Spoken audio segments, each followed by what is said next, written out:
Assalamualaikum warahmatullahi wabarakatuh. Cerita ini dikirim oleh Mbak Susi. Jadi Mbak Susi ini ingin menceritakan tentang kampung halamannya. Jadi di kampung halaman Mbak Susi ini ada seseorang yang memakai pesugihan. Si pemakai pesugihan ini rumahnya tepat di depan Mbak Susi. Kita sebut saja Mbak Leli, ya, si pemakai pesugihan ini.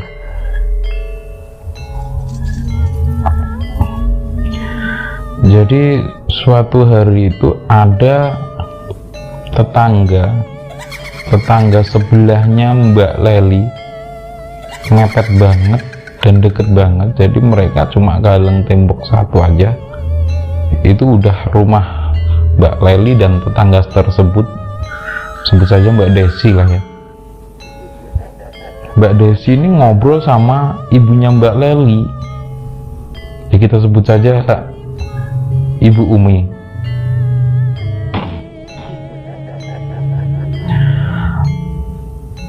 Jadi Mbak Desi ini ngobrol sama Bu Umi, cerita-cerita gitu sambil nungguin sayur dateng lah ya, sambil nungguin tukang sayur gitu kan. Biasa kan kalau di kampung itu ibu-ibu pasti ngumpul gitu terus sama nungguin tukang sayur lewat gitu kan ya.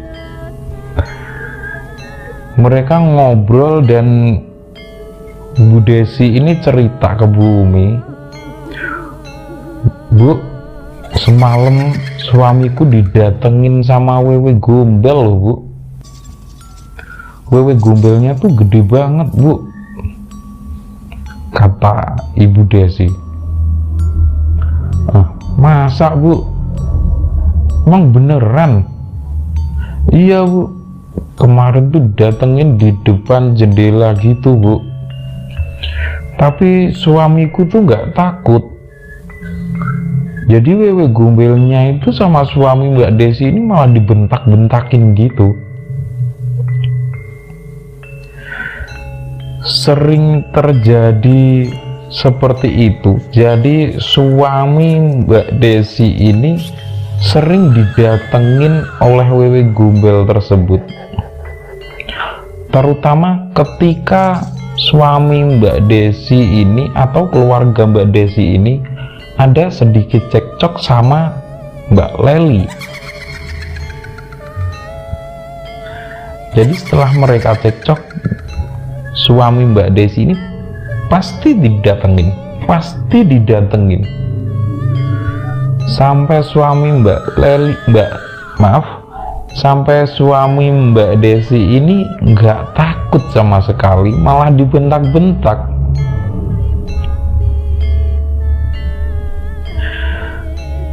Dan obrolan pun berlanjut sampai akhirnya Ibu Desi bener-bener nyeritain tentang Mbak Leli ini. Dan cerita tentang Mbak Leli ini udah nggak asing di kampung tersebut, karena ceritanya itu udah bener-bener gimana ya, udah bener-bener melekat, udah bener-bener banter lah di kampung itu. Cerita itu sejak tahun 2020 sampai 2021 itu masih tetap banter cerita tentang kalau Mbak Leli ini pakai pesugihan. Dan Mbak Leli ini adalah seorang janda muda. Aku bilang janda muda soalnya umur Mbak Leli ini masih sekitar 30 tahunan lah. Janda muda dan cantik.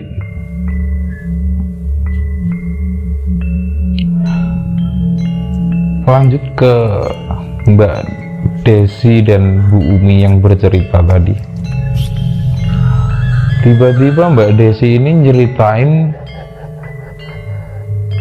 tentang usaha barunya Mbak Lely.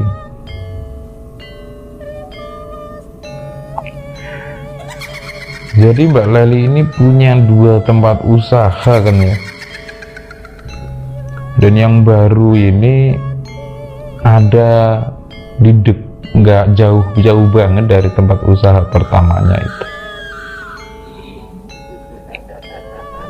Dan sering terjadi usaha Mbak Lely ini mungkin dari cerita ini mungkin dari usaha Mbak Lely ini banyak ya memakan korban lah, karena Mbak Lely kan pakai pesugihan kan ya. Jadi seringkali karyawan Mbak Lely ini sering kecelakaan, juga pernah kesurupan, dan saat kesurupan itu juga ditanya, jawabannya mau buat tumbal lah.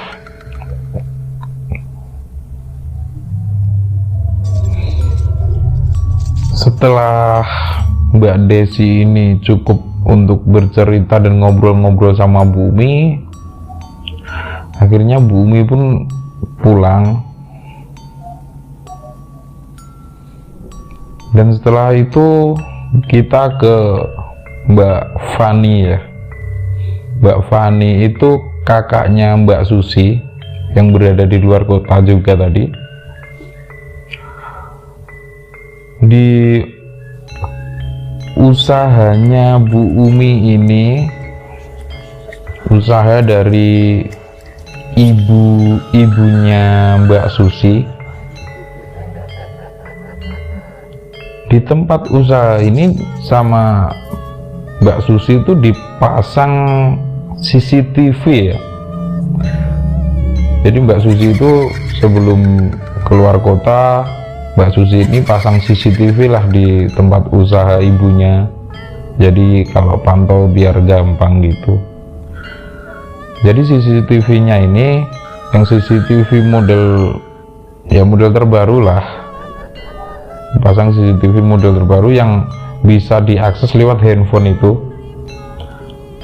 Jadi yang bisa akses itu ya yang punya akun-akunnya lah. Di suatu malam Mbak Fani ini nggak bisa tidur dan gabut lah, pengen ngapain. Dan akhirnya Mbak Fani kan juga punya akun CCTV tersebut. Waktu itu sekitar jam 1 atau setengah 2, Mbak Fani iseng-iseng lihat keadaan rumah lah, kangen juga lama nggak pulang. Akhirnya Mbak Fani lihat CCTV dari handphonenya, lihat yang di dalam toko putar-putar biasa aja. Coba lihat yang di luar toko, di scroll yang di Mbak Fani lihat CCTV yang di depan toko. Jadi dilihat kosong-kosong ya, emang karena udah jam segitu ya nggak ada orang lewat, dan di situ tuh di kampung di jalannya masuk gang gitu. Jadi biasalah kalau jam segitu itu udah sepi banget. Sampai akhirnya Mbak Fani ini kaget karena CCTV ini kan ada dipakein sensor, dan sensornya itu dinyalain. Tiba-tiba CCTV ini diarahin ke suatu tempat itu nggak bisa, diarahin lagi, balik lagi, diarahin lagi, balik lagi, terus begitu. Dan sampai akhirnya Mbak Fani ini nyerah lah. Emang ada apa sih di situ? Orang kayaknya tadi nggak ada orang, kok sensor CCTV nengok ke situ terus. Akhirnya sama Mbak Fani dibiarin, dan Mbak Fani lihat sesuatu saat CCTV itu berhenti ke suatu titik, tiba-tiba Mbak Fani lihat sosok yang abstrak banget, bentuknya nggak jelas, tinggi, gede, hitam, lagi diem aja di depan CCTV gitu. Dan mungkin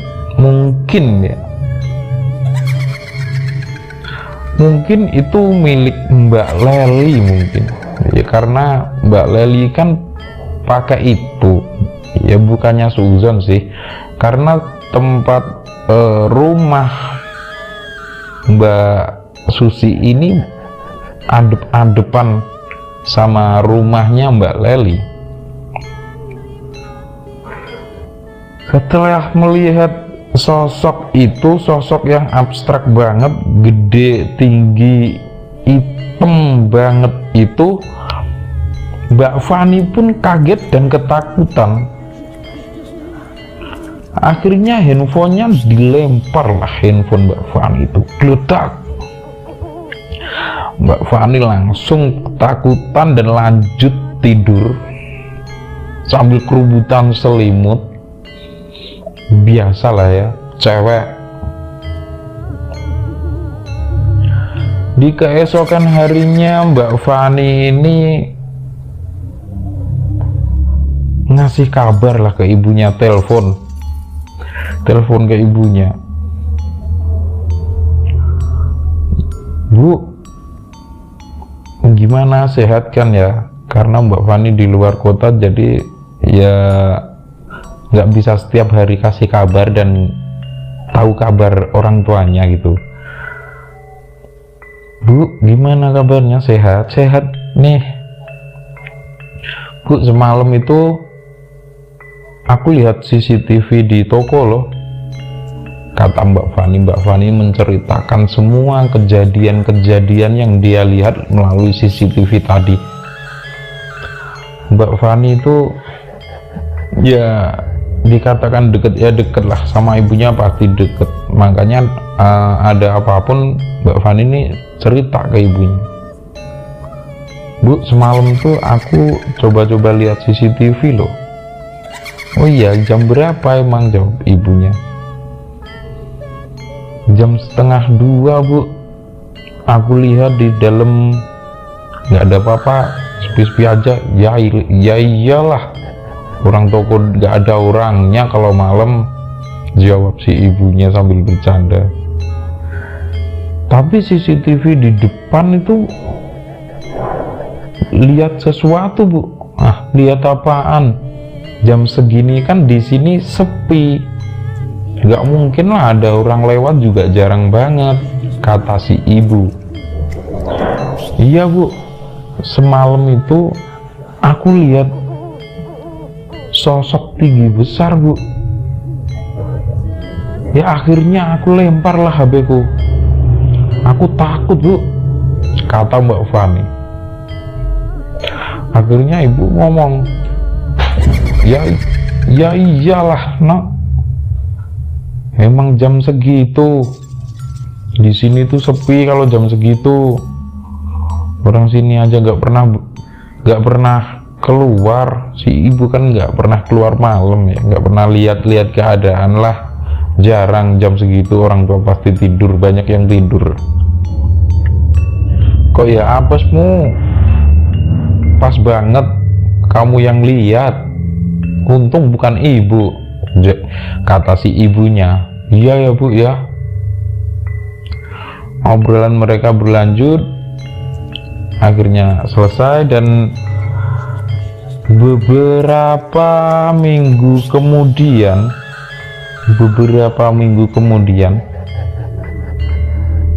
di tempat usaha Mbak Leli yang baru, yang kedua itu,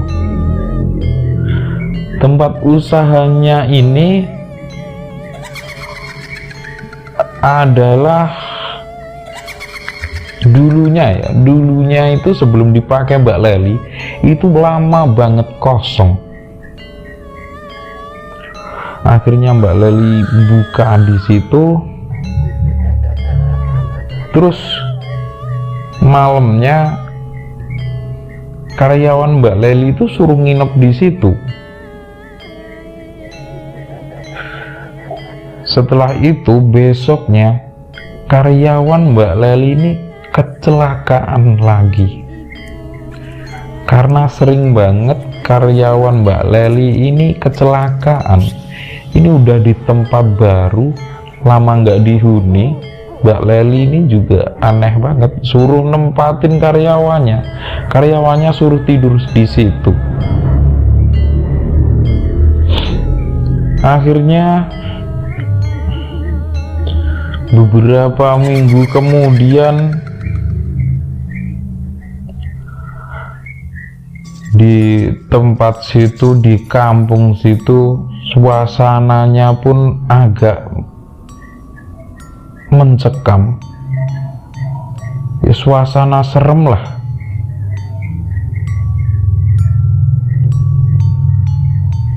Tiba-tiba ada sosok yang jalan-jalan, mungkin jalan-jalan lewat gang tersebut. Beberapa sosok nih jalan, jadi habis ke sana, habis keluar gang masuk lagi ke gang, habis keluar gang masuk lagi ke gang. Dan karena suasana udah nggak enak, jadi kampung udah sepi lah. Jadi itu ada beberapa orang yang lihat, dan akhirnya besoknya jadi rame di kampung itu, jadi obrolan lah.